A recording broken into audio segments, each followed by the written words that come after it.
everyone, welcome to our YouTube live session that is for the core surgical modules part 3, and it's going to be a very important session, risk management in post-operative pulmonary embolism. So this is basically a very important topic, and see who is presenting, our own alumni and the course mentor, Dr. Sulekha Yadav. Welcome to our YouTube live session that is for the core surgical modules part 3, and it's going to be a very important session, risk management. So basically Dr. Sulekha is with us today and she will be presenting this very important topic. And let me tell you, she scored 80% in her part 3 exam, so you are going to get a real good advice and a rocking session from her. And she's our past alumni and today our supporting course mentor. So here I welcome Dr. Sulekha. So please, Dr. Sulekha, take over the session. And we also have Dr. Kirtika with us, who will be playing the role and doing the station for everyone. And that's here we go. Yeah, Dr. Sulekha, please. Yeah. So first of all, I would like to thank you, Dr. Bhawna ma'am, because I am with you since part 2. And I'm really overwhelmed that you are my mentor and you have given me a chance to be a mentor. I'm really overwhelmed and thank you for giving me this opportunity. You deserve it. Thank you, ma'am. A very good evening to all of you. And I'm Dr. Sulekha Yadav, as ma'am said. And so today we are going to study about the risk management in post-operative pulmonary embolism. This is a very important topic and it's one of the most common recall which has been asked in the exam because it covers 2 modules, the core surgical and the clinical governance part. So we will be going to study that if a patient develops pulmonary embolism in the post-op, so how we are going to do the risk management and how to prevent it's happening in future. So our own candidate, Dr. Kritika Mittal, has volunteered to present this test. So first of all, I will give her 2 minutes and then she will present because it's a structured discussion task. So over to you, Dr. Kritika. Thank you, ma'am.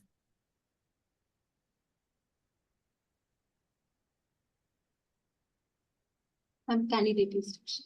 I'm putting 2 minutes. Kritika, fine? Okay, yes, ma'am. Thank you. If you want the further information, you can just ask ma'am to scroll the page because there are so many pages.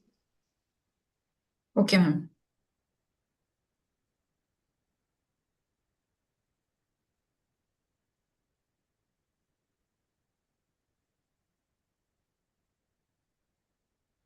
Ma'am, please next page.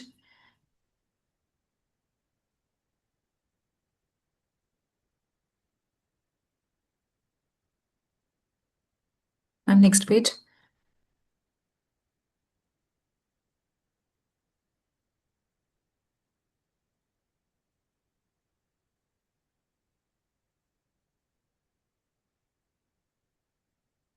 Ma'am, next page.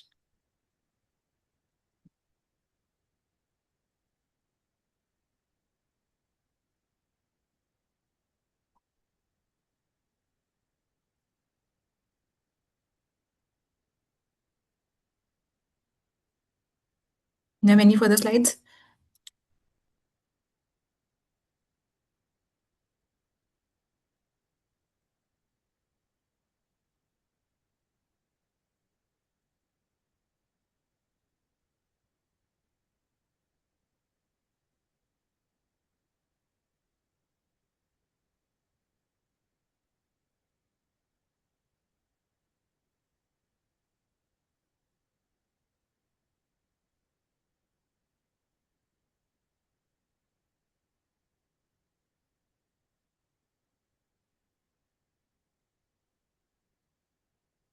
Next page is nice. Any further slides? Yes, ma'am. There's. Next slide.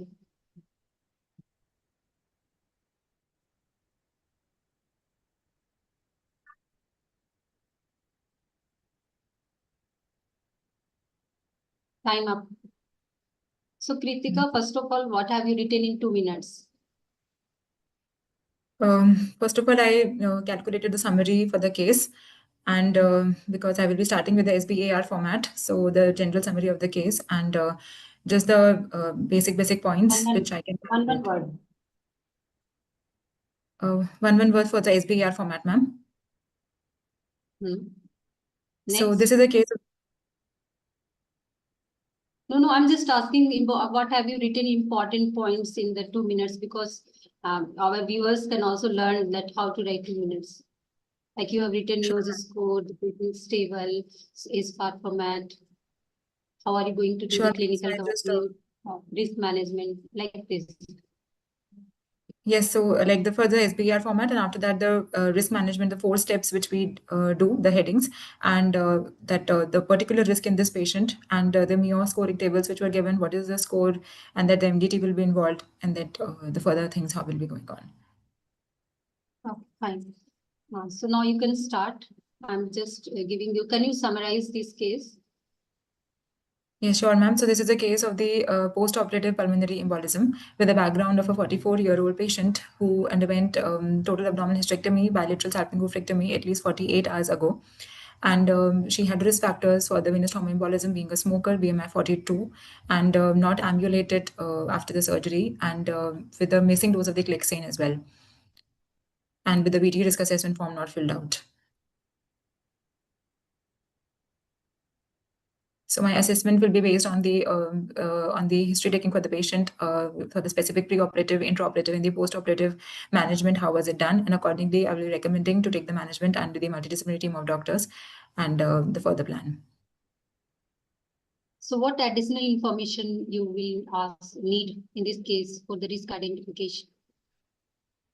Yes, ma'am. So first of all, the additional information required from the patient in the pre-operative setting is to ask whether the patient has any personal or any family history of the thrombosis, because that will make her predisposed to the having venous thromboembolic incidents. If she was on any medications like the combined oral contraceptive pills or the tranexamic acid, that we can be assessing here. And the specific whether adequate hydration was maintained preoperatively, when was she admitted before the surgery, whether any medications like low molecular weight heparin, any of these things were used or not. In the intraoperative considerations, I will like to know through her case notes about the complexity of the surgery, since this was done for the atypical hyperplasia. So this is a pre-malignant condition. So I would like to know what was the complexity of the surgery, the risk of the bleeding, the type of the anesthesia the patient underwent, were there any dead compression stockings or anything of that was used or not, was adequate hydration maintained during the OT or not. Then the same thing in the post-operative period, since it is written here that the risk assessment forms are not filled out, I would like to know why that was not done, and the reason for missing dose of the Clexane, whether there's an inadequate supply of that, and whether the storage problems were there, or the staff did not knew how to properly access this, all of these things, and why the compression stockings were not made available after the OT, and her general recovery after the operation. When did she start moving about? Were there any catheters, drains, or any vaginal packs which stopped her mobility? Because it is written that she had pain also on the 3rd day, which she had to take the painkillers for. So I will be inquiring about that as well. Was she encouraged to move or not? All of these things, ma'am. Now, how are you going to do the risk management of this person?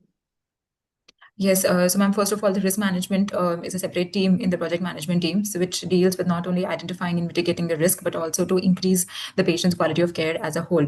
So usually it involves 4 steps, including the risk identification, then the risk analysis, the assessment of the risk basically, then we can do the risk control or the risk management, and then finally the monitoring. So the first step includes the risk identification. So in this context, we have identified that the risk is developing a venous thromboembolic episodes after a post-operative case. And then we have to do the analysis for this. So for the identification and the analysis, we have 2 models with us, that is a fishbone analysis and the failure mode and the effective analysis model. So they are there to identify the contributing factors. In the FMEA model, we identify, we break the process into multiple steps. Then we identify every step in detail. What were the contributory factors that led to this particular thing from happening? What were the contributory causes for this thing to happening? What were the likelihood of the occurrence of that? What is the impact of the severity if it does happen, and how can we prevent or mitigate those things in the future? What is the seriousness of the impact happening? Were there any factors related to this thing happening? So all of these things we'll be judging. We have to basically prioritize a risk on the basis of their risk impact. The ones which are more severe have to be paid attention first. Then in the fishbone analysis, we go with the root cause analysis. So there are basically 6 things which can ultimately cause a particular effect to happen.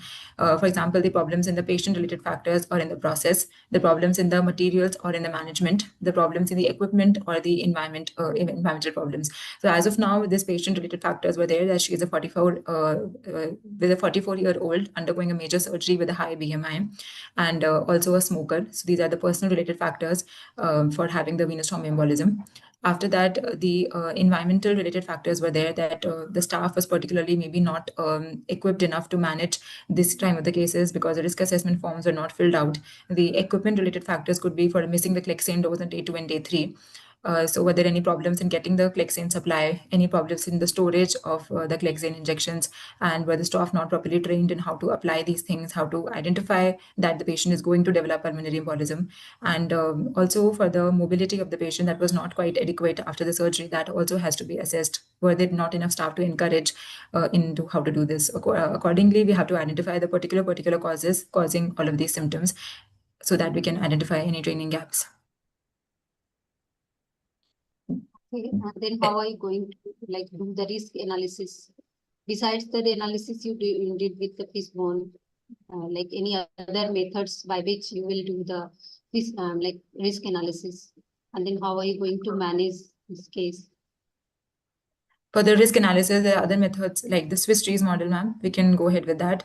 This is to identify any contributory factors causing this whole, whether there's any problem in the technical staff or in the support systems or any patient related factors causing the final outcome to happen. So we can focus on the each and every steps, any training gaps in the staffs involved in this, any communication delays, all of that can be identified. And the equipment related factors, the environment related factors were the staff already overloaded and high. Yes, ma'am. Yeah, And that highly. one you told it in Swiss cheese model, how will you going to mitigate this risk? Within the Swiss trees model, we can identify the contributory factors causing this, and accordingly, we can work on those contributory factors to finally manage this thing. So this is a model which helps us to analyze the risk in a particular and critical state and to accordingly work on those factors. Suppose we have identified that the staff is not properly trained, so we can conduct the drills for them. And first of all, for these cases, we have to go with an DATEX incident reporting, so that risk management process. From here, the process will actually start the risk management process. Then after that, we have to go ahead with the documentation on everything. What medications the patient was being given after the OT, how was the pain managed, how was the mobility after the OT, why was the Clexane actually missed. We have to identify why the risk assessment forms of the VT were not filled adequately after the surgery. The drills have to be there for the staff. For all of those who can manage these particular situations, we have to conduct the training session so that they know how to identify the risk factors and to manage also these cases in the future. And then finally, after getting the patient stable, the patient discharge plan has to be made. The patient has to be made aware of the red flag signs in such cases. The GP can also be involved in the further management of the patient if required. So these things can also be done. Effective communication have to be there between the different health team members. So now this patient has developed pulmonary embolism, and now how are you going to give how are you going to discharge her? What are the advices you are going to give her on the discharge? So on the discharge, the low molecular weight heparin, they have to be first continued anticoagulant for the 3 to 6 months period. The patient has to be, first of all, in the multidisciplinary team follow-up. It has to be shared care between the gynecology and the consultant hematologist. We can have the community nurses to look after her, and the special bins we have to give for the disposal of the needles. She should be advised how to take these injections at home, and she has to be well supported in that. The GP specifically has to be involved for the post-discharge care, or aftercare letter has to be written to the GP about the complications that we faced at the time of the operation, so that the GP can be well notified about how to handle such cases. And regarding the suture, regarding the wound monitoring, that can also be managed by the community nurses to help take care of that. And the patient has to be made aware of the red flag signs associated with this thing. For example, if the condition reoccurs and there is any chest pain or any breathlessness, heaviness in the legs, she has to be made aware to return to the contact numbers as soon as possible. Okay, and how are you going to avoid this happening in future? to avoid these things happening in future, once we identify the risk for these things happening, so we can feel the risk management team can be taking into account, and the risk assessment has to be done in every patient before the OT, and that should be strictly followed. All the juniors and all the staff, they have to be made aware of identifying the risk. We could have followed the enhanced recovery pathway and made her less days of the hospital admission, more and more ambulation after the surgery. To manage that is very important, and appropriate support, identifying the patients who are at risk of developing this venous thromboembolic episodes, and managing this with giving low molecular weight heparins adequately before and after the surgery also. All of these things can be done. Anything else you would like to add? For the risk management, we should always go ahead with the radical framework also. That includes whether raise awareness about such cases, then collect and analyze the data, learn from these incidents, and involve the users as well, and making a design plan for the safety. So for raising the awareness, we have the sessions for the appraisal and accountability. We should have the communication between the different team members who are there to support. The design plan have to be made for the safety. Appropriate handover debriefing sessions have to be there. The debriefing sessions for the patients and the family, and also for the staff who have undergone through this particular complicated case, they have to be supported. The feedback should be provided to them in a non-punitive manner. It is important to be hard on the issues but soft on the people. So we have to take care of that. Overall, you did a very good job. So well done, Kritika. Now I will be giving the feedback. Yes, ma'am. So in this case, would you like to discuss whole the case, then the feedback in the end, or feedback first, then do the discussion? Anything is fine. Feedback first. Anything is fine. Okay. So actually in the feedback, we have to do the communication with colleague. So you have to give a concise summary in S-bar form. So this time S-bar form, S-bar form was good. Communication with examiner in technical language and responding positively. You were responding, you were leading the discussion with minimal prompts. So I think you can just in future, like you can do the discussion on your own. Once if you know everything, then you should start telling, unless the examiner interrupts and asks you the question. Okay. Otherwise you are responding. You were responding positively. Even I was giving you a hint. I was asking because that question was important. So that's why I was asking and interrupting you to ask the question so that you could cover the points. And we should not ideally wait for the examiner. Sorry, ma'am. We should not ideally like in the Swiss cheese model, I asked you because in the Swiss cheese model, like Swiss cheese, there is whole, like we see in the discussion. So we have to cover that hole or the weaknesses by involving stakeholders at each steps.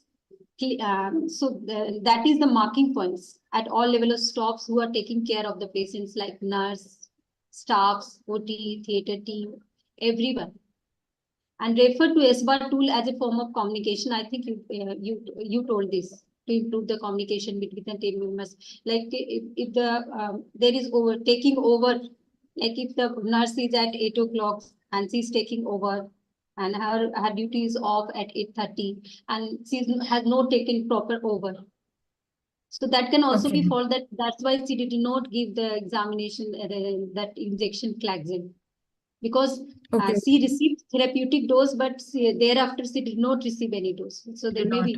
So you have to improve the communication by the S-bar tool. Okay. Okay.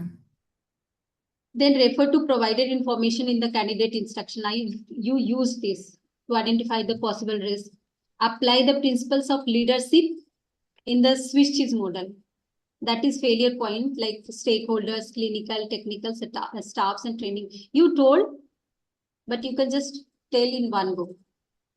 You have to name like stakeholders. In the applied clinical knowledge, you have to identify the risk element. You told everything. Patient factors, method factors, equipments. Okay. And yes, staff. You told everything. Fishbone diagram reflecting on patient factors, method factors, equipments, and manpower factors. Then enumerate risk management step. You told risk identification, risk analysis, risk treatment, and the risk control. You told the radical framework. Then identify the modes of failure in the system and the steps for analysis, and that is FEMIA model. You told. in the beginning. Then protocol of low molecular weight heparin, because if any patient who has the VT risk assessment done, so they should receive the prophylactic low molecular weight heparin, because it reduces the development of pulmonary embolism by 60 to 70% of the embolic episode, and continue for 3 to 6 months, you told. But this point is also very important, like 60 to 70%. If the patient is high risk, we should give her, because it will prevent 60 to 70%. That is important point in the blood clinical. Okay. Percentage also. Okay. And in the patient safety, recognize risk factors that contribute, you told, like smoking, age, BMI, pelvic, post-op care, no ambulation, missed collection, intra-op and the post-op, like hydration status, you told. Okay. See problems in the barrier, the problem in communication and the documentation, discharge criteria and follow-up plan. You were not telling, so that's why I asked, because that is marking fine. From the red flag sign and symptoms, you are telling? Yes, red flag signs and symptoms, you told. Okay. Okay, now we will study. Ma'am, can you change the slide? So in the summary, like you can say that, like in this case, this patient is a case of a post-operative pulmonary embolism, right? So situation is post-operative pulmonary embolism. Background is, you will tell everything, because she is a 44-year-old. She has uneventful subtotal abdominal hysterectomy and bilateral subepigmectomy for atypical endometrial hyperplasia with heavy menstrual bleeding. Okay. She is a case of smoker, BMI of 42. And she developed pulmonary embolism on 3rd day. Because you gave in candidate instruction in the operative notes that she was managed by the therapeutic anticoagulation in ICU, and now she is stable and planned for discharge.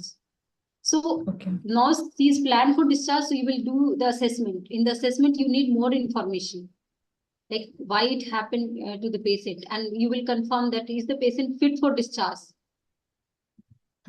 And then you will make the recommendation that the plan of follow-up under MDT care and plan of risk management to avoid the risk complications in the future. Okay. Yeah, I think this SBAR is perfectly done. Just would like to add one point here that this situation, usually people, what they do is they just keep on reading the same thing from their station. The complete scenario from the station, which is the biggest mistake, right? So we should be able to make a proper diagnosis over it and then make the situation. Yes, please continue. Nice. They get irritated. Yeah, that's very irritating. You lose marks there, because many people, they in situation, they just open up the station and start reading from there. That's and SBAR carry borderline marks of failure. The general tendency. Yes, ma'am. We should take care of that. And so you will ask the additional information, because in the assessment you planned, like I have to ask the additional information. So in the additional information, you will review her notes, like pre-operative and the post-operative. This is very important.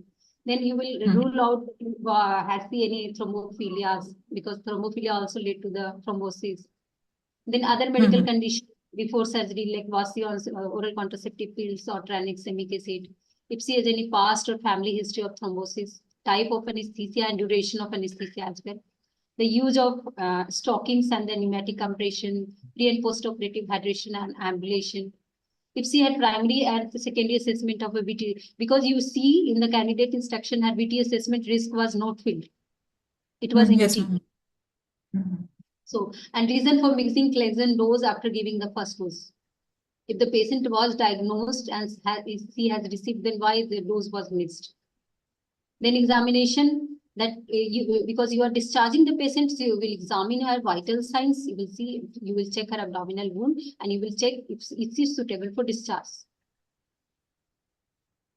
Okay. Then after that, like you will just make the, what are the risk factor in this case? Ma'am, next page.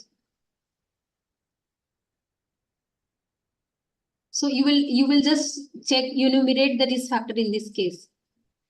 Because you did the SBAR form, you ask the additional information, and then you will make a note of it.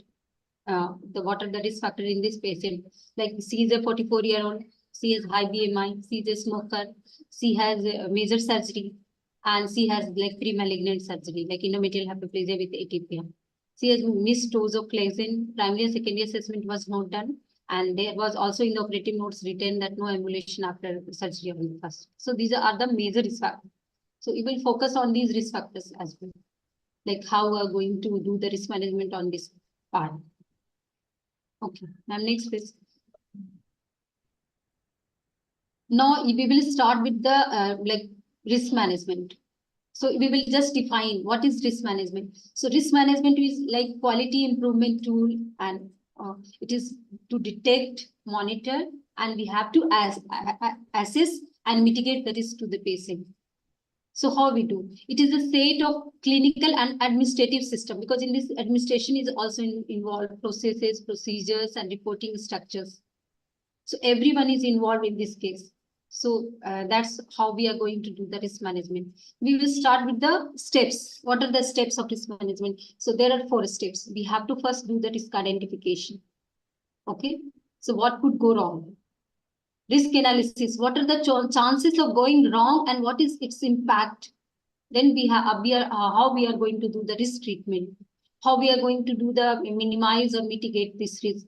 Then at the last, we have to do the risk control, sharing or leading, like it for the future, so that it does not happen in any other patient. If we get the similar patient like this in our clinical settings, then we will start with the risk identification. In the risk identification, we have the FUMIA model, and its full form is like failure mode and effective analysis. How we are going to do. So it has 8 steps. Like, so in this case, we usually examine the process in this detail, like to see what went wrong at each steps. Like the patient was admitted, since her admission, pre-operative and the intraoperative and the post-operative. At each steps, we will see that what went wrong. Then what are the consequences of each failure mode? Okay, then we will identify if there was any underlying cause, was there any contributing factors. Then we will rate each contributing factors or failure mode in terms of its frequency or likelihood of occurrence and severity. Like was it severe?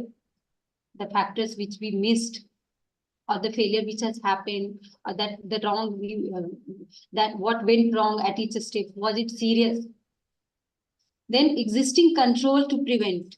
Because in this case, that patient was diagnosed on the day 3 and he was shifted to SDU, and it is a near miss event. It's because it's a near miss event in her case. Then we will use the rating to prioritize the risk, which risk to accept and which to reject. And then we make a clear action plan, like what we are going to do in this case. So you have to tell all these things in the exam, like how you're going to do the analysis. You can just write in your own way. You can just memorize in your own way. It doesn't mean that my language is fine. You can just use in your own way. Then we have the fees-borne analysis. Like in this case, we see patient factors, individual factors, task factors, communication factors, the team factors, then education and training, equipments and resource, working conditions, like the overworked, are the staffs overworked, organization and strategic factors. So this is general. And now we will discuss about pertaining to this patient, that what were the patient risk factors, what are the method risk factors in this case that was missed, what are the equipment factors, what were the manpower factors. Okay, ma'am, next please. So in this case, patient risk factors, patient was 44-year-old, BMI 42, she's a smoker. She has no ambulation on post-operative day 1. And we will also check by pre-operative and post-operative notes to check on her hydration status. Okay. Then we will method factors. She has major surgery, she has pelvic surgery, she has pre-malignant condition, duration of surgery, intraoperative bleeding. From her operative notes we will check. Then we will check facilities and equipment factors, because her collection was missed. So missed or not documented. Like she has received the injection and it was not documented in her notes. Was there any wrong storage of medication? Was there any inadequate supply of low molecular weight heparin or stockings? That's why she did not receive the medication, because it happens in the hospital also. VT risk assessment form, why was not filled? Why? why the risk assessment was not done, was the patient missed it at the first place, pneumatic compression was used, why primary or secondary assessment was not done in this case, because he is a high risk patient. Ma'am, next. Then we will check about the manpower. So we will check that was the staff very busy units, was the and the staff was overworked. Was there any lack of training on the VT risk assessment and treatment? Was the SWAT tool is used for communication? Communication problem like that leads to the missed anticoagulation. Like the patient, like the two nurses did not communicate well, did not take the over well. That's why they missed that this patient was on Clexane, and so that's why she missed the next dose. So these all are the feasibility analysis. Next, ma'am. Now we will also do the risk analysis as we did with the feasibility analysis. Then we have the Swiss cheese model. So in the Swiss cheese model, it is used for like analysis of major accidents and catastrophic system failures. Like in this case, there must be major accidents. That's why it leads to the near miss events, because this patient developed pulmonary embolism. It would have costed her life if it was not managed in time. So it is used for analysis of major accident and catastrophic system failures, and that may result from small failures, because in this patient small things were missed. So that's why it leads to the actual result, that is pulmonary embolism. So in the Swiss cheese model, it actually helps us to identify was there any weakness in the system, and we can close these weaknesses by involving the stakeholders from all like in the operation theater, in the ward, nurses, doctors, everyone, to close the weaknesses by principle of leadership. Like we will just tell everyone, then clinical and technical support, and we'll do the training of staff for the VT risk assessment, for the SWAT tool, for the communication. Like in this way, by the principle of leadership, clinical, we can just stop these catastrophic events. And it can also avoid the human losses by series of safety barriers or precautions we can take to a particular hazard. Okay, ma'am, next. Just before going to the next, I would like to clarify here one point. I'm rather asking you that we have talked about three models till now, FEMIA and Swiss cheese and the fishbone, right? So do we have to apply all these models for every risk management, or there is certain like for any particular thing this model is correct, something like that? Ma'am, I think if we are doing the analysis, we should apply, because it was a near miss event, so Swiss cheese model will be applied because it is used in the catastrophic events. And the fishbone analysis will also be used because it is applying the patient factors, method factors, equipment. So I think it like all the models will be used in such cases. Okay, so basically because this is a near miss, so therefore we are going to use all of these. Otherwise, we would have used fishbone and the FEMIA model. Am I correct? Yes, ma'am. Yeah, that should be the message. I just wanted to make clear the message to the viewers. Yes. So this is the Swiss cheese, as we can see the multiple holes. Yes, continue, please. So this is the Swiss cheese model. Like there is hazards, risk, and there are engineering controls where we can just stop. If there is hazard, we can just mitigate this control. But if there are holes and this is passing through, then if it is missed at each steps, then it will lead to the actual hazard. That is a small failures at each steps. So we can just control by engineering control, administrative controls, like I told, the leadership, communication, stakeholders, involving the stakeholders, behavioral control, like we can just improve the communication, we can be alert and conscious, like we are giving this injections to this patient. If the patient is getting sick, we are making note of their vitals and everything, like we do in the hospital settings. So in this way, we can just stop. But if it is missed at each steps, then it will lead to the actual like catastrophic failures. Like in this case, that missing Clexane, her BT risk assessment was not done. Like these all are the small risk factors. Ambulation was not done. So that's why it leads to the pulmonary embolism. Yeah. So if I need to summarize, then FEMIA model is a proactive, right? We are going to look actively into the further that what can go wrong. So it is more about identification. Then we come to the fishbone, which is reactive cause analysis. That is something has happened and we are going to look into multiple causes for that. So that is a kind of reactive. Something has happened and now we are reacting to it. And then Swiss cheese is the system errors where the already multiple layers of defense are present, but still the system is failing. So we are going to take care of a complete system and going to look at the system per se to find out what is the error. So if just summarize, FEMIA is proactive and your fishbone is reactive and Swiss cheese is system, right? So that would be, I think, 3 lines for 3 models. Yes. Yes. Please continue. Now we will start with the risk treatment, because this case patient has developed pulmonary embolism, and now we will start with the clinical governance step. So risk treatment. So we will start by ethics. We will do the incident reporting. We will just cooperate with the facilitate the local investigations within the unit. Then we'll do the documentation chronologically. Okay. In the risk management. Then we will be debriefing this case to the patient, family members, and the team, and all things, all the events has to be explained by the consultant to the patient.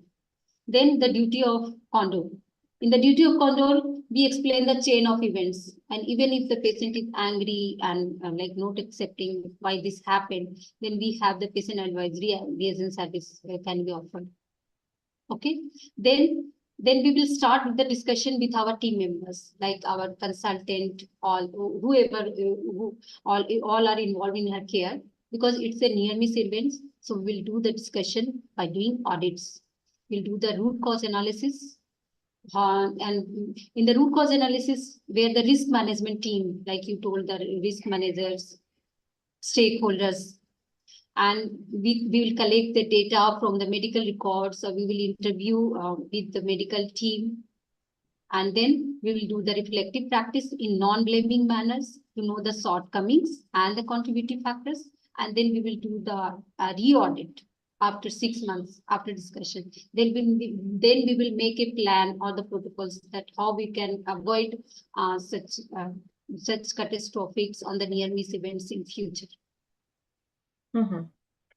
And it's very important to note that the debriefing should be done by the consultant, right? So that's a very, very important point to highlight on. Yes, please. Now that which the results has to be evaluated, and we have to share in the meeting like we do in the audits. Then gathered and then agree on the re-audit after 6 months, and then we will do the drills. In the drills, we can just teach all our staffs, technical staffs, and the clinical staffs about the VT risk assessment and the VT risk assessment, to fill the VT risk assessment form, improve the communication by the SWAR for the quality care. And then we will make a discharge care plan, and we'll give the red flag signs to the patient. And in the red flag signs, we will tell the patient's signs to seek the urgent help, like she told, the signs in terms of shortness of breath, pedal edema, and if she has breathlessness in this chest pain, then she will come to hospital. Emergency contact numbers will be given, and she will be come in contact with the MDT team, where the consultant, hematologist, GP, everyone will be involved, and she will be continued on the anticoagulation at least for a period of 3 to 6 months.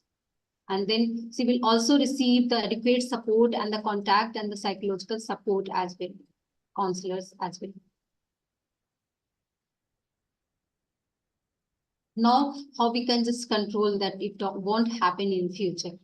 So in that case, we will do by the radical framework. In the radical framework, we can just raise the situational awareness that if the patient is we can raise situational awareness to the patients, to the staffs, and to the everyone, to our own colleagues as well, that if any patient coming with the high risk factors like high BMI, major surgery, pre-malignant surgery, so we will just to improve the SWAR communication, VT risk assessment will be done, the primary and secondary pneumatic compressions. So these all we will take care of so that it won't happen. Then we will do the design for safety stakeholders like SVAR and the care bundle. Then we will collect and analyze the data as we did in the audits or the root cause analysis. Then we will learn from the incidents. We will involve the users as well. And then in these patients, we will make a discharge care plan. And in future, if any patient who is on OCP or HRT, we will just make a plan that we should avoid OCP and HRT. And any further surgery, we will just try to be minimal invasive surgery with the implementation of enhanced recovery program to avoid development of pulmonary embolism. And the pre-operative, we will do the VT risk assessment and we'll ask the patient to reduce her weight before going for the surgery.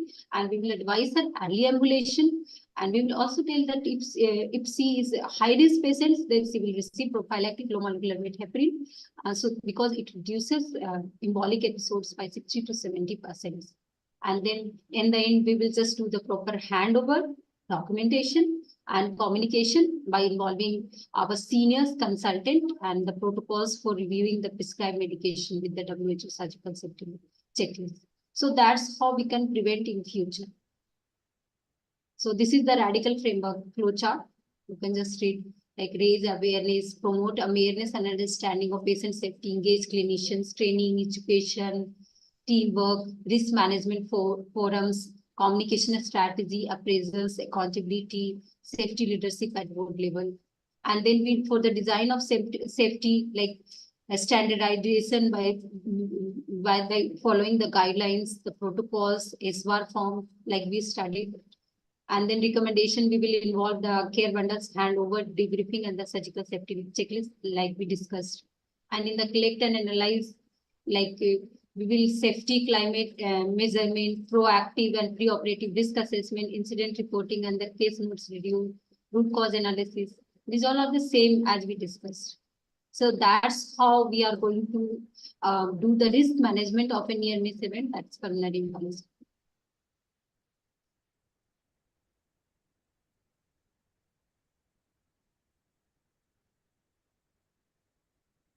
And in the end, we have to learn from such incidents so that it won't happen in future as well. Like from the feedback, risk analysis, safety, audits. So Kritika, fine? Yes, thank you, ma'am. Clear? Thank you. Yes, ma'am. Yes.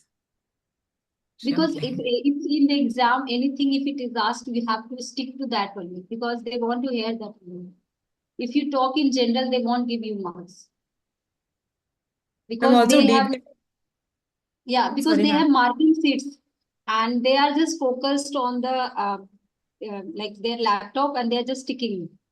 Everything is written in the marking point. Has he told MDT? Has he told SVAR? Has he told, like they will tick like this. Okay. Yes, Ma'am, debriefing. yeah. So would you just tell about what are the failure points for this particular task so that everybody comes to know that at least this part has to be done? So my failure point is the SVAR form and that switches model that were involving the MDT stakeholders. Stakeholders is the very point, the definition of risk management, the risk identification, 4 steps. This is borderline. And then apply the principle of leadership, including stakeholders, clinical, technical, and training of staff. This is also borderline point. So because that's, if somebody knows that and he's at least they can cover those and clear the station. That's the point here. Yes, Dr. Ketika, your question, please. No, ma'am, I was just asking, the debriefing has to be done by consultant only. Yeah, No, usually you will either say the that debriefing will be done, but ideally it should be done by the consultant. Okay. Because we are ST5. They won't listen to us. Because in India, it should be done by a consultant, but still any senior person who is involved in that incident can do that, but not the midwife or some theater staff or not like that, right? Yes. Okay, would you like to go through these points for the point-wise, domain-wise next feedback? one, Only 2 slides are there, ma'am. Mm-hmm. I will discuss about the patient communication with colleague, patient safety, and applied clinical knowledge. Right. So these are the points for the communication with the colleague where you have mentioned about the SBR and using the technical language, leading the discussion involving MGT and stakeholders, which you have already told, SBR tool, and this all. This coming to applied knowledge. Yes, ma'am. Fishbone diagram and the patient method. This is very important. Risk management steps, it's also failure point. PMIA model, the types and modes of failure in the system, and the protocol of low molecular weight as prophylactic and prevent 70. This is borderline point. So that's why I was giving you hint that what are you going to give her a discharge care plan, because in the examiner, if it carries marks, they give hint once, but not twice. Ma'am, I told that low molecular weight can be continued for 3 to 6 months. Yeah, 3 to 6 months, but you have to tell also that 60 to 70% it will reduces the body capacity. Okay. Okay. And in the patient safety, these all are covering in all the domain, like risk factor, smoking, age, BMI, post-op, missed exons. Like we told in the water, the risk factor in this case. Then asking her to review notes. This is also the borderline point. And the C barriers in the problem in communication document, that is switches model. And discharge criteria and the follow-up plan and the red flag signs will also be. Yes, so these will be your domain-wise feedbacks, and yes, perfectly done. Good.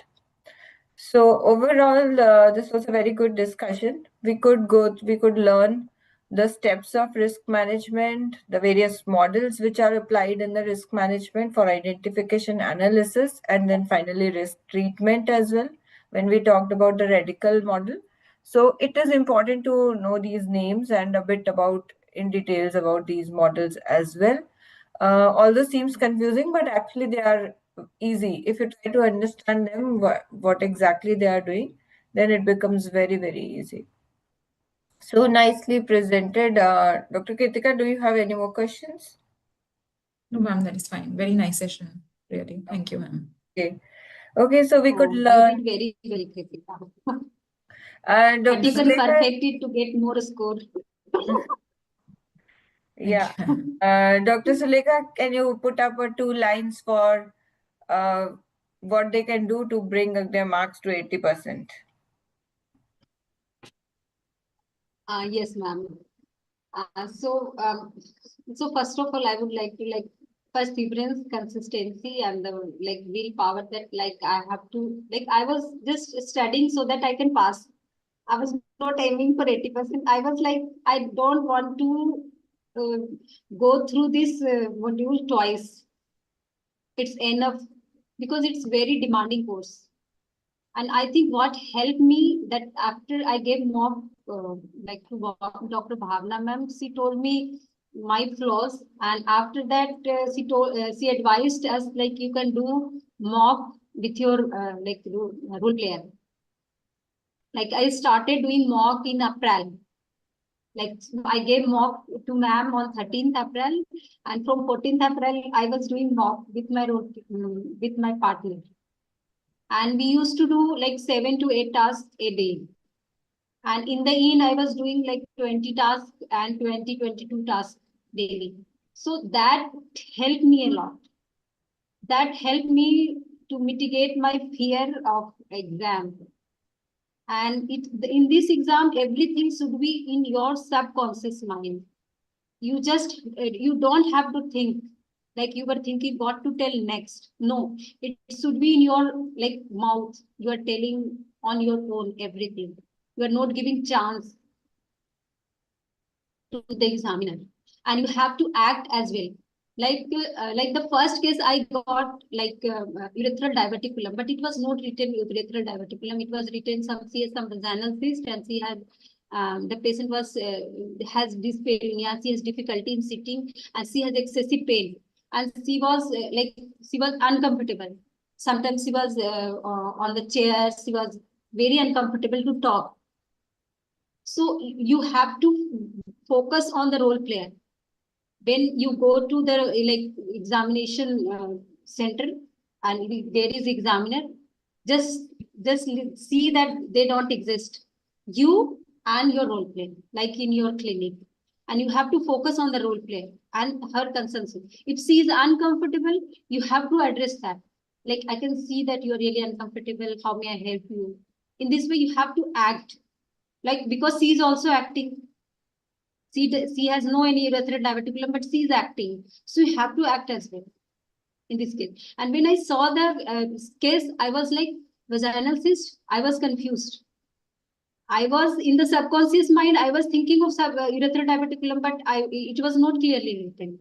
So, so I put that all the cases, I asked every question. Then she started giving me hints on her own. When I covered all the information gathering, she told me I have dyspareunia as well. I have dribbling of urine as well. Because I was giving her the differentials of urethral diverticulum. Then she started giving me hint. And even in the exam, she will ask if you have told her everything, still she will ask you as if she has not listened. So you have to address her calmly. Even if she is asking you twice, thrice, you have to address her. And you have to practice, practice. Like it is in your subconscious mind, and you are just, even if you have not studied the station, it should be running in your mind and you're going to tell that station only. Because it was in the exam, even I got evolving kidney injury. I did not tell a word of evolving kidney injury because I got confused. When I started differentials, ma'am told there is no sepsis. I was confused because when the examiner interrupt you, you just lost your momentum. I was like, there is no sepsis. Then it started, she was telling me, then I asked her, ma'am, why CS fever? Then why it's written that CS fever? Then she was telling me, maybe that junior has mistaken. Then I have to tell, I told everything. Like if this case is developed, this case, because she was twin pregnancy, she has gestational hypertension, she was not on any antihypertensive. So she has blood loss. So I was telling everything related to that station only. But I did not utter a word of evolving kidney injury. See that how are you going to manage this case? So I told everything like avoid potassium rich diet, MDT, call for help. Everything I told. Documentation, vital charting. So like in this, so you have to practice in such a way that even if you're telling from your subconscious mind, it should be that case only. You're not making mistakes. Yes, it is actually like driving. When you start driving, you have to see, and then once you are on the road, then you can have your coffee, your music, everything together. So part 3 is like that only. You should be so much prepared that when you go to the station, you are just doing it And subconsciously. even if you saw the new station, like I gave you all the post-surgical and everyone was scared. Don't get scared. Even I did not know, but I studied, I memorized, even I had difficulty in memorizing. So I used to write in my own way, like in my own language. Because unless you write everything in your own language and you tell to the examiner in your language, then you will be able to spontaneous. It will come out of your mouth. And for this only you have to practice with your role play. Practice is very important. Even I got shoulder dystocia, even if you are teaching the station, like you have to be very confident. Like because they see in the UK, they see the confidence knowledge. Like how you are able to convince the role player, how you're going, like how confident you are, like you are safe doctor. So confidence is very important. Because in November I gave and I was not confident. I was covering all the station, but I was not confident. My volume, because when you are not confident, you will speak low, your volume will be low. So they don't listen. They just get bored. So they will not give you marks. Because you have to be very short, concise, and confident. For all the Now, cases. when it is just 2 months before the exam, what should be the strategy? So anything else you would like to ask, Kritika? Because for me, it was practice, practice, and practice. And even I was crying when I got 80% because I just wanted that I should pass this exam. But I got 80%. For last 2 months, what all they should do? Mock. Mock, as ma'am has said, that helped me a lot. Mock. Do mock, because that way you will be able to cover the syllabus, cover the modules. Because if you're doing 7, 8 tasks, 9 tasks with your role player, then 7 your role player, 7 you are covering 14 tasks. Okay. And in the last 1 month, you can just cover 14 tasks. You can just give, if you are not able to do 14, at least 10. So if you are giving 10 like 10 mock to your role player, 10, she will give 10 mock to your role player, like different tasks. That way you will be able to cover 20 tasks. So that way you will revise again and again, at least 5, 6 times you will be able to revise.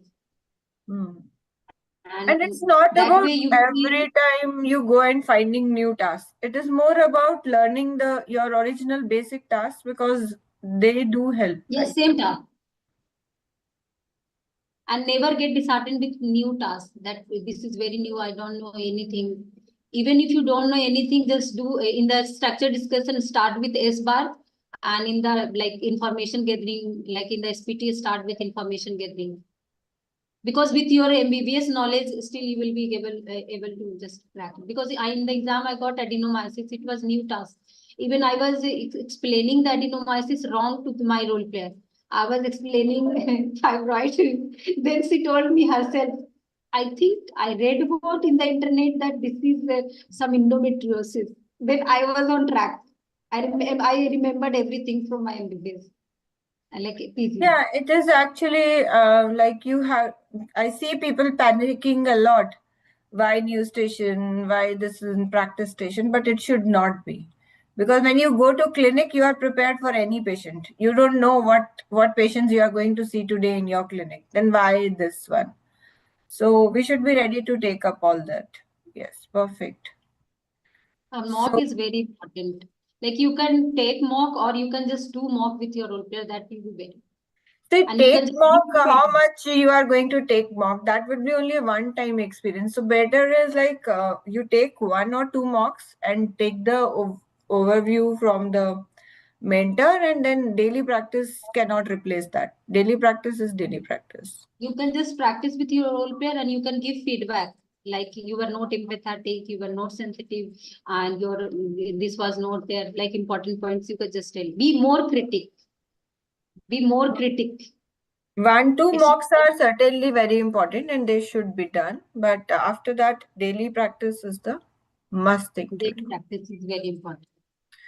Okay, so thank you, Dr. Sulekha, and thank you, Dr. Kritika, for being here. And we really enjoyed the session. And this was one of the most important sessions. And if they get an exam, they'll be remembering your words.